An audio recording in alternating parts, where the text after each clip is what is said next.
All right, in our previous episode, I just did a one-dimensional reaction force analysis for a simple beam that had 100 Newton force applied 3 meters to the right of a pivot point. What if I have a two-dimensional structure, a truss, a true triangle? And again, I'm going to cheat and use the grid paper as my reference system. So let's go 1, 2, 3, 4, 5, 6, 7, 8 units, let's say. Pivot point on the left, roller on the right. And now I'm going to have a vertical component. Let's just make it 2 meters. So 2 units up, and it's unstable. These joints, these members are pinned. They have to be structurally connected to each other. Whoops, sorry, you can see it. I'm using a scale of 1 meter per grid on the graph paper. So this is a 1, 2, 3, 4, 5, 6, 7, 8 meter wide beam, 2 meter high point, and conveniently, a right triangle. I'm going to apply a load, and this time I'm going to make the load go off to the right by, 100 newtons again. It's kind of easy to type in when they ask, what's the load in your analysis? And 100 newtons. All right, you should already solve all the reaction forces for me, and I'm just going to plot along slowly narrating through my solution. You guys beat me to the punch. Go. Plotting along, I'm going to choose my axis of rotation to be at the pivot point. The load is already conveniently forming a 90-degree angle between the direction from the axis of rotation to the point of application of this force. This is R. And 0 degrees for R is now vertically upwards. I rotate clockwise 90 degrees to point in the direction of the force. Okay, so, if you want me to list that formally, oh man, I'm not going to bother. This is too obvious. If it's clockwise, it's negative. Distance R is 2 meters. The load is 100 newtons. 2 times 100 is 200. Clockwise means negative. So this moment is negative 200 Newton meters. There's only one way to stop it from actually rotating about the pivot point, and that is by a reaction force underneath the roller pushing upwards with a positive moment. Very conveniently, R is 8 meters, because that's the distance from the pivot point, my axis of rotation, to the point of application of this force. Now, in physics class, I would spend half a class period proving that no matter where I slide this force, it creates always the same moment that it does when it's at a right angle. You can do that as an exercise to yourself. Say, oh, when it happens to be a 45, 45, 90 right triangle, 8, 8, radical 2 times 8, why the angle becomes 45 degrees and the product remains the same. Do it with the 30, 60, 90 right triangle. Do it with some arbitrary triangle, and you'll find that no matter where it is, forwards or backwards in time, the moment is the same. I'm sorry, for you, there's no change in time. In physics, we do this for a particle passing on a straight line, moving with mass m and velocity v, proving that its angular momentum doesn't change. But in engineering, same idea. All right, I'm talking too much. 8 meters, positive 90 degrees, times the reaction force at B in the y direction. Well, its product has to be 200 Newton meters. Its distance is 8, so 200 divided by 8 means the reaction force is 25 newtons. Ta-da! All right, Now, this thing is pushing up. This load is pushing to the right. I can't have right-left reaction forces going through a roller. The only place where I can counter the load going to the right is at the pivot point. So therefore, there must be a reaction force at A in the x direction in a magnitude of 100 newtons to the left, so that these two forces add up to 0. So I've got reaction force at A is 100 newtons to the left. But wait, there's more. The roller is pushing upwards with a magnitude of 25 newtons to counter torque the load. The sum of all the forces in the y direction must also add up to 0, just as they do in the x direction. And so therefore, strange as it might sound to you, this pivot point has to pull down at point A. So at vertex A, the reaction force in the vertical direction must be negative 25 newtons. Ta-da!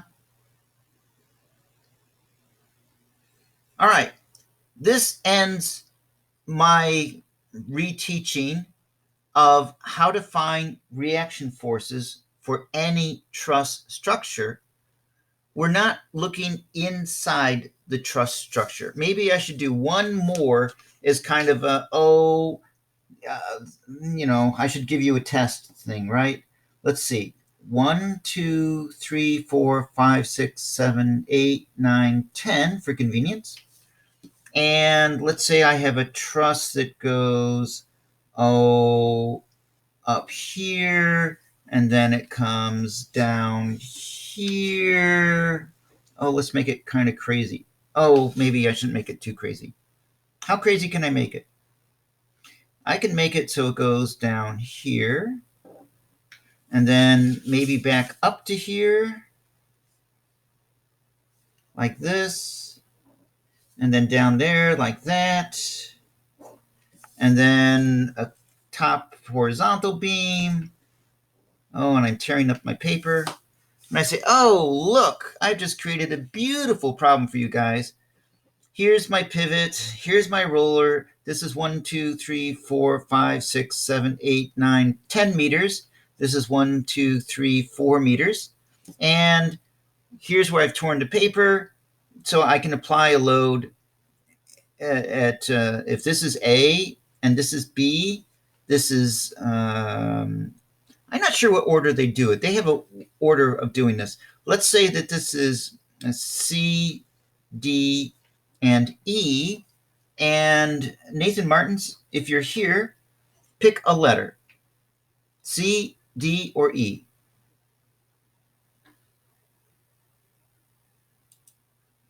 All right, a choice has been made. We're going to apply 100 Newton force at point E. And the question is, so what are all the reaction forces? Well, I'm going to, as usual, pick my pivot point to be my arbitrary axis of rotation for this analysis. And I don't really care about how complicated it looks here. All I care about really is, ignore this, ignore that, ignore this, ignore that, ignore this, ignore that. What have I got? A pivot, a roller, and a load. That's it. Ignore everything else. I want the moment caused by this load to be canceled by the moment through the roller. I can already tell you that the moment through E is trying to make this thing rotate clockwise. It's a negative moment. So the moment through B must be counterclockwise to cancel it. In other words, there's a reaction force at B in the Y direction that is pointing up. How much? Well, here's where I get to use the trick of the graph paper and sliding the force along its line of action. because mathematically speaking, r is the distance from my axis of rotation to my point of application, E. And this is where you'd have to break out a calculator and say, okay, 1, 2, 3, 4 meters is the opposite leg, 8 meters is the adjacent leg. What is the inverse tangent of 1/2? How many degrees is that? And then keep working. No. I'm going to cheat. I'm going to take this 100 Newton force and slide it backwards along its line of action until it happens to be directly over my axis of rotation. I'm moving it back here where it's an ever so convenient 90-degree angle, in this case, negative 90-degree angle between R and F, this load. Great, now it's 1, 2, 3, 4 meters times 100 newtons, negative. So the moment by this load is negative 400 Newton meters. No need with the trig function, no need to calculate the angle. No, slide the force until it's perpendicular. Makes life simple. The counter moment is R equals 10 meters. 10 times the reaction force through B in the vertical direction has to cancel negative 400 Newton meters. So I can do that one in my head. Positive 400 divided by 10 means the reaction force at B must be 40 newtons.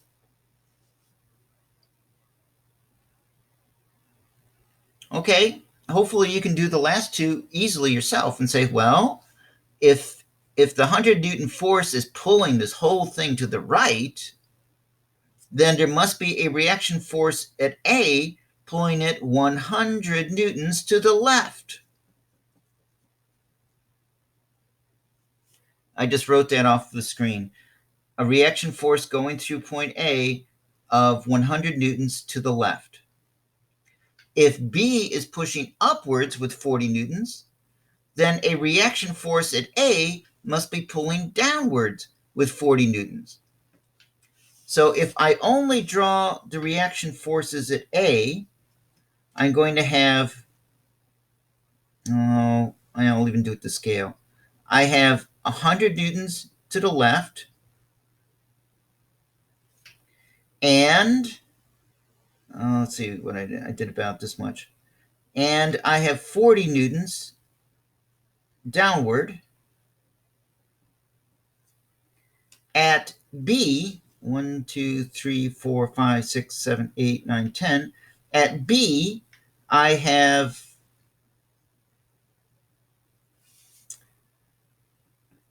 40 newtons up. There are my reaction forces. If I want to scale, I could go 2 units over and 1, 2, 3, 4 units up and say, oh, here's my load. 1, 2, 3, 100 newtons to the right. Those are the only things we care about as we figure out the reaction forces for a truss. We're not looking inside the truss. We're just looking externally. I need to have it not move horizontally, not move vertically, not rotate about any arbitrary axis of rotation. And once again, because I chose my axis of rotation to be here at the pivot point A, the distance r from this axis to this reaction force is zero torque. The distance r from this from this axis of rotation to this vertical reaction force is zero. Zero moment, zero moment. These are the only two moments, and they cancel. Ta-da! All right. Now, what I've wanted to do since the school year began is I want to take you inside the truss and start calculating the tension and compression for each member of the truss. A member connects a vertex to a vertex. Great. We better do a simple example, right? I'm going to do a simple right triangle similar to this one. All right, now let's get into this. Time for a new triangle. Oh, let's see. 10 units seemed convenient, huh? 1, 2. Oh, you can't see what I'm drawing. 1, 2, 3, 4, 5, 6, 7, 8, 9, 10. Pivot point, roller, and let's go. I don't know. Should we do a right triangle? Let's do a right triangle. First one, super easy, right? A right triangle, let's go up 1, 2, 3, 4 units. And then this thing has to be complete. I have a truss. I will apply a load. Sure, let's do my favorite again, right? 1, 2, 3, 4. Let's say I apply a load of 100 newtons to the right. By the way, if it's 100 newtons to the left, that means the roller has to pull down, and I'm trying to avoid doing that. And I say, great, what is the tension or compression in each one of these three members? Let's label this A, B, and vertex C. All right, first we do our reaction forces. And right away, you should know that we must have 100 newtons, 1, 2, 3, 4, of reaction force to the left through the pivot point. And I'm choosing my axis of rotation to be at the pivot point again. I have 1, 2, 3, 4, 5. I made it 5 meters. This is clockwise. So 5 times 100 times -1 is negative 500 Newton meters. Mathematically, it's a simple ratio that says, well, if this is twice the distance, then it must be half the force. And sure enough, the reaction force at B must be 50 newtons up. Hope I didn't do that too fast for you. 5 times 100 in the negative direction is canceled by 10 times 50 in the positive direction. Ta-da! And of course, that means the reaction force at A must be pointing downward. So A in the y direction is negative 50 newtons. And ta-da! I was hoping you would do last night's homework about this quickly. Haha! Now, let's go inside the truss. Yes, inside the truss. Now it gets interesting. Here's the rule.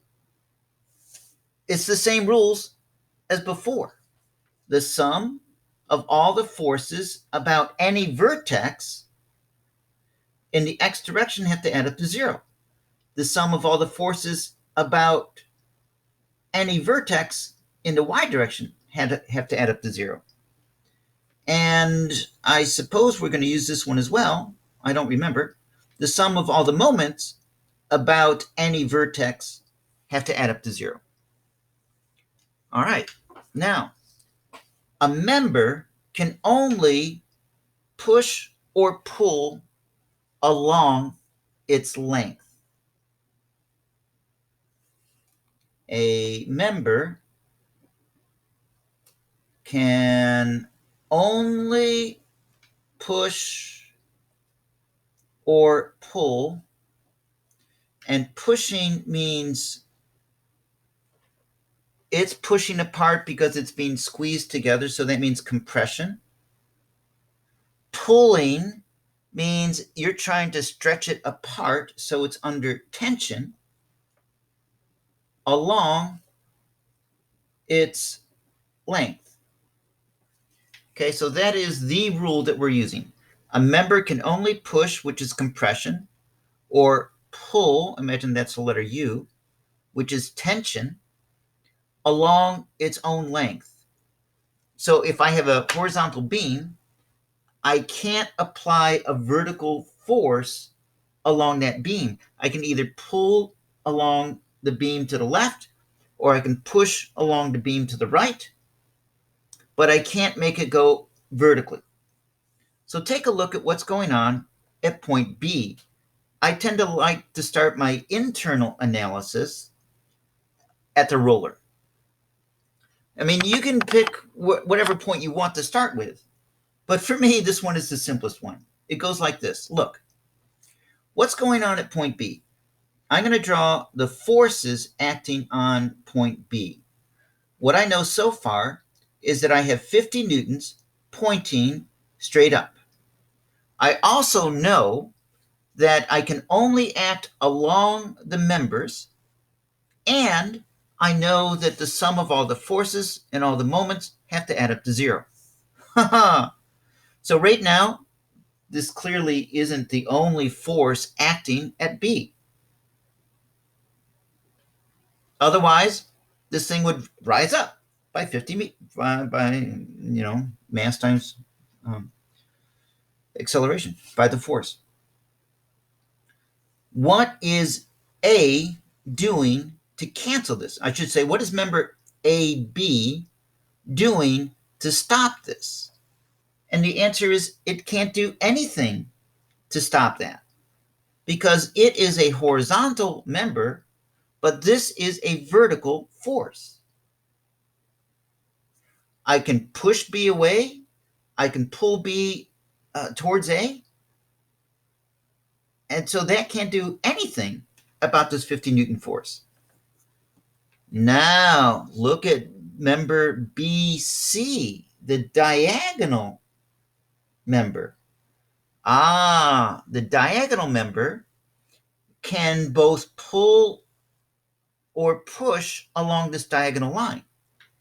And I'm going to make the claim, based on physics, that the vertical component of member BC must be pushing B downward with a magnitude of 50 newtons.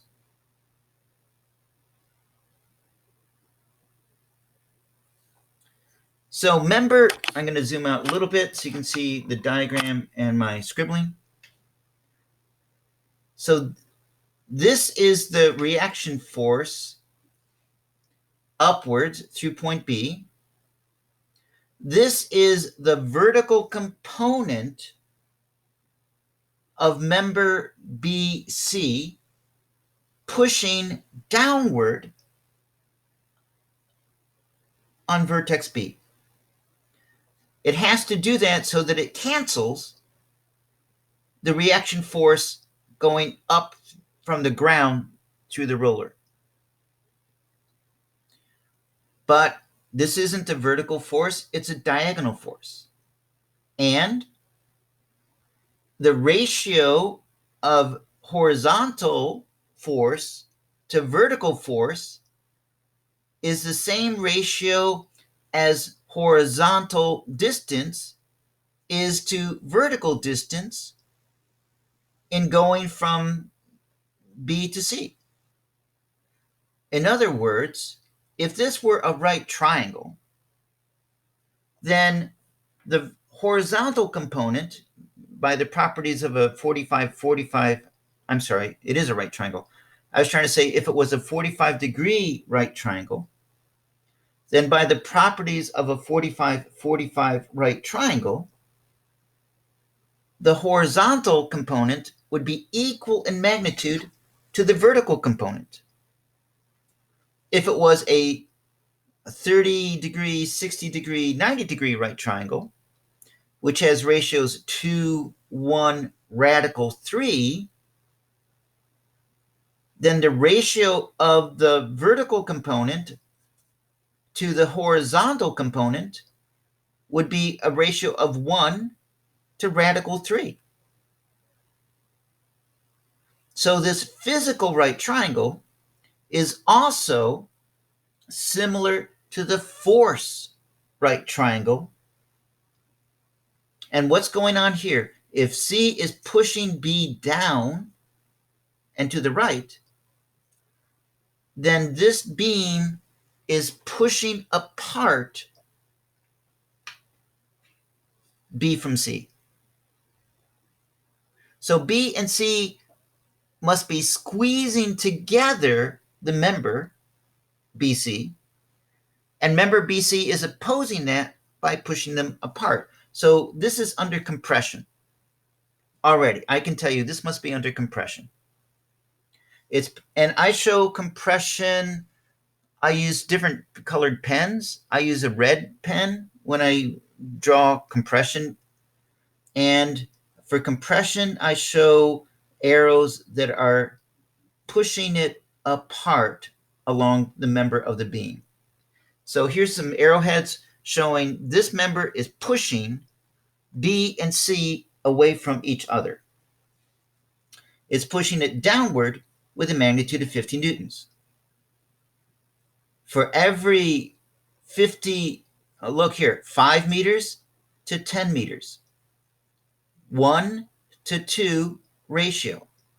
So for every 50 newtons that it pushes down and to the right, it must be pushing 100 newtons to the right.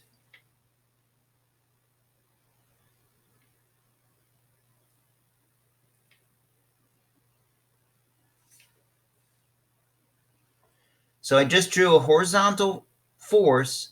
This is caused by member BC.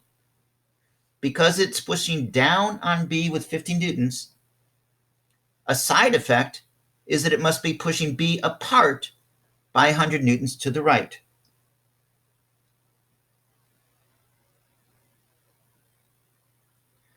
Now you're saying, well, this is worse. Now I've got B being pushed off to the right by 100 newtons. What could I possibly do to stop that from happening? Ta-da! This is where beam AB comes into play, because this 100 newtons to the right is in the same direction as the length of member AB. So member AB must be pulling B to the left. 1, 2, 3, 4. I'm trying to do this to scale. So this is caused by member AB. This one is caused by member BC. This one is caused by member BC. And this one is the reaction force of the ground acting through point B.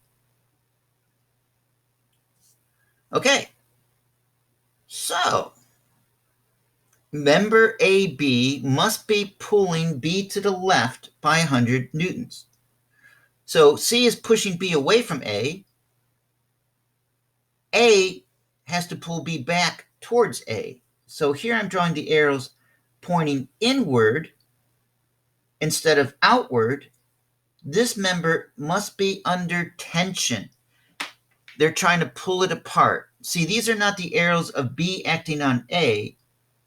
These are the arrows of what is the member trying to do to A? What is the member trying to do to B? Can be confusing, right? Because what do the arrowheads mean? This is the direction of the force of C, of member BC, acting on vertex C.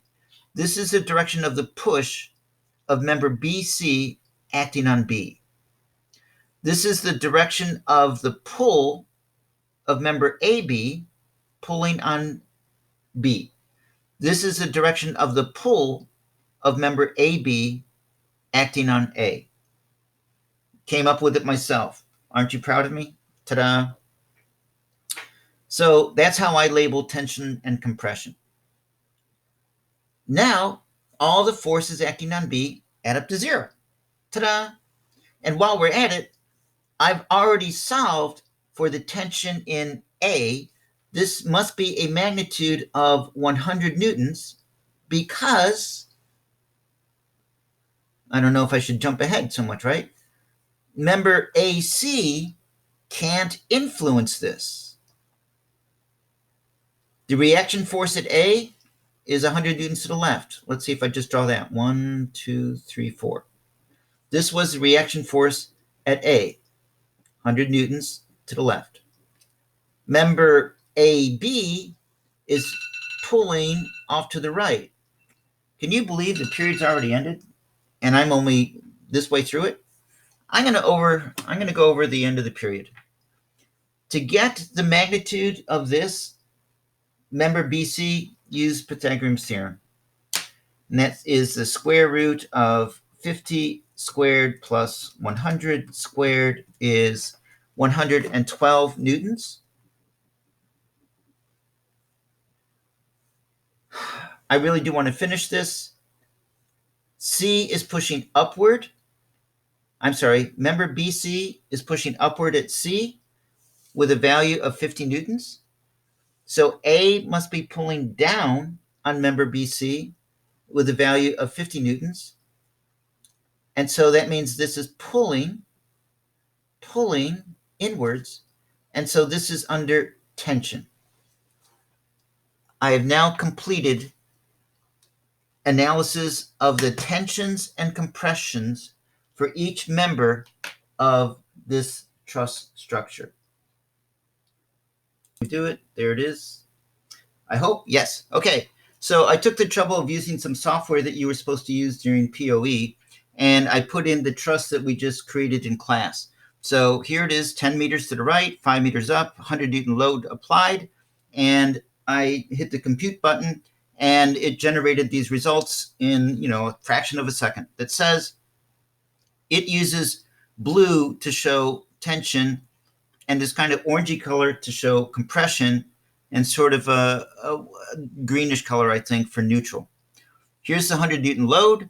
Here's the reaction forces, 100 newtons to the left through A, 50 newtons down through A, 50 newtons up through B. Here's the 100 newtons of tension, 50 newtons of tension, and 112 newtons of compression on BC. And I got it right for guessing the labels that they use for vertices. Ta-da! I got one right. Notice that the example I gave you for your homework is from this program. So you can now go look at the example one from the homework assigned from last week and see if you can work out the values that match it. Oh man, wouldn't that be fun?